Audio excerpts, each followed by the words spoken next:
Sometimes life can feel like a locked door, like a wall that we can't climb, or a crowd so thick it's impossible to push through.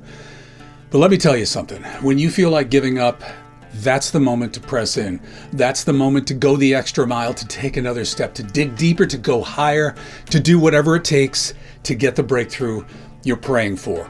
And speaking of breakthroughs, there's a great Bible story in Mark that talks about a literal breakthrough. And that's in Mark 2:5. When Jesus saw their faith, he said to the paralyzed man, "Son, your sins are forgiven."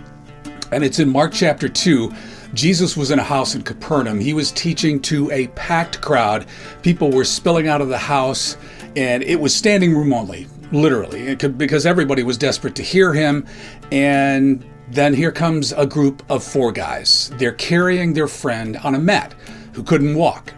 They had heard about Jesus. They believed that he was the only one who could heal their friend, so they brought him. They were hopeful. They were hope-filled that Jesus was going to do something for them. But there was a problem. The crowd was too big. They couldn't even get close to Jesus. All they could do is stand outside, and they could have turned around and said, sorry, buddy, it's just too hard. It's too many people. We can't get in. But instead, they did something extraordinary. They had a whatever it takes mindset. They climbed up on the roof, they dug through it, and they lowered their friend down on a mat right in front of Jesus. Can you imagine the determination it took, the courage, the faith it took to break through the roof, to ruin somebody's house, knowing that Jesus was the only hope for your friend? That's exactly what they did. And the best part is that Jesus didn't rebuke them, criticize them. When he saw their faith, he said to the paralyzed man, "Son, your sins are forgiven." And ultimately, he healed the man.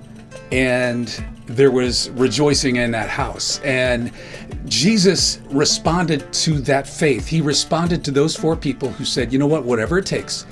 Whatever it takes." He didn't look at their qualifications. He didn't look to see if they had VIP tickets. They decided that whatever it took, they were going to get to Jesus. And that is exactly what they did. Your breakthrough is coming. You just have to keep walking. You have to keep clawing. You have to keep knocking on the door, because the same Jesus who healed the man who was lowered through the roof is the same Jesus who is ready to meet you today. Keep going. Your miracle is on the way.